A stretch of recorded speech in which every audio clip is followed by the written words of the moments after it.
Sedomogbe Mauho Lo Holomilomi Dans Zipotwe Jaife Sedomogbe Mauho Flagbeji Do Fongbeme To nu mi do Sedomogbe si angbasa egbe o mi na khatan no po mi bo po yen le na mani wenyi àwọn gan sili khosu oton sili khosu onyo komendo uton beto nu kunde ji do po e eyin do akhosu ogon do ejiwe mawu mavo na dude ji sili nu legun amonya àwọn funto sien ne on gudu no we wenu e soja sili ton le fonwe do Israeli to mele bio Yemondi yo vivu de bowuli kanu moton. Ye ple wao. Soedo na amanisi asigon. Wasu bedokpo. Bo viodonu megon edeodo. Ao. Gbeido mauton edo samali yogon we ganche idion. Ena boazon ejewe ede oni tololo. Na amani semo. Eido nue dio vivu Israeli nuodo nu ahoswo. Edo mo ahoswo do. Mo ehun boyi. Una wala we mado kodo asinwe. Bo anasonu Israeli hoswo. Na amani kwe igbe o. Ren pata gan kilo afode kanwe ko mo. Bo ren sika dagbe kilo kande ko mo. Bo ren nusizan dagbe wo. Na amani jedon. Eze we ma onjonu Israeli koswo. We ma ondo dido wedo. Unwa we ma elo. Do asinu ahwangan che na amani.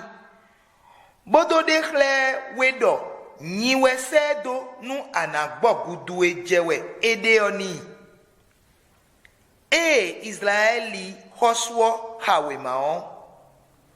Evwa wudo konu ede bodo.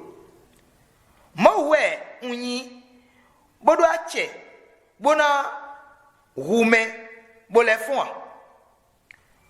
Bo enwula we ma sedomido nyeni gbo kudu nume mi ma mo ganjido nudo ba mi we edea Elise gbeido mavo ton sedo Israeli koso vun awudo konu edeo esemedo do eni ikambi edo ete wakavun awudo konu hide ni wa gonche eneo enatundo peido mauton do podo Israeli fi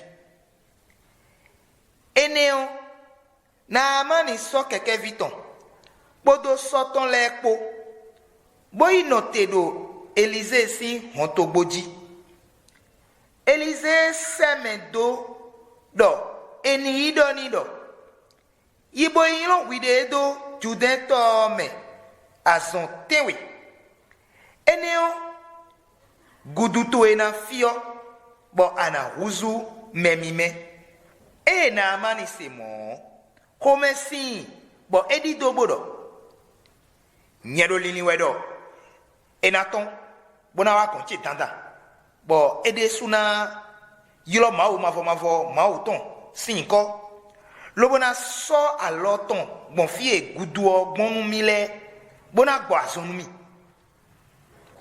abanato po papa to po edo damasile manyohu edo Israeli lebia unheo una yin lo nyinde edo to enele do pome boguzu memime edo mo eleko bodi do po ko mesinpo lo mesin toton le sepo bodo nido gan Eindo nou ve ou dewe pe do ma o ton zonwe do wi blo ana blo ache ete wa makana blo nwe edo a nyilo wi de do tome bo kuzu memi mebo e do mo niyo e juden tonu bo nyilo ede do tome ason tenwe le gbe do ma o ton dogbon niye bo tout enti yo povusin ou tout dorun bo ewuzu memime